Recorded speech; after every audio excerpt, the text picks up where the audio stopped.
Assassin's Creed 2 is all about the story of Desmond Miles, a guy in the present going through an experiment, and it's the sequel of Assassin's Creed 1. Now he's playing or going back into the life of Ezio Auditore da Firenze, a young nobleman during the Italian Renaissance, who will, because something happened to his family, will have to become a master assassin. And so that's Assassin's Creed 2. You can choose your path.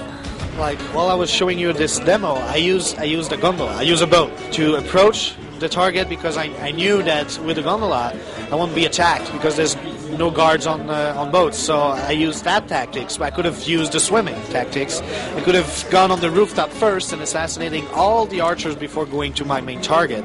I could have gone the ground level using my ingredients with the crowd, blending in, using the thieves, courtesans, or mercenaries, my helpers, my friends. So again, this idea of freedom is still in AC2, just like it was in the first game. But sometimes we ask players to use specific skills, and something that we actually didn't do a lot in the first game. Yeah, this is something also we're showing here, the fact that you can dye your clothes. You can change the color of the main character just for customization reason.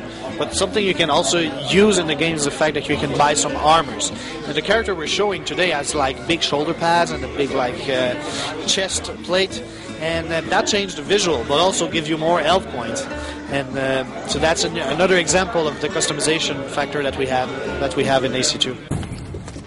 AC1 is AC1. It was done, and it is what it is. For sure, we had a lot of ideas that we couldn't put in the first game. AC2 is pretty close to what we wanted to do at first. We took some ideas of the first game, integrated in the second one, but ideas also came from the settings, for example, from the characters, from what Assassin's Creed 2 became, So while we're doing it, we come with ideas. We integrated a economic system. We needed something like consumable.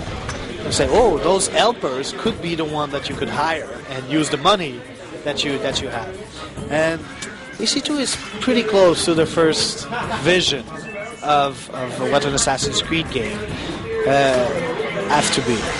So this idea of being Ezio, being assassin, is much more well integrated than it was in the first game. So for me, it's really narrative, it's 2.0. But then there's so many. Yes, it's a lot more diversity, a lot more, day and night cycle, for example.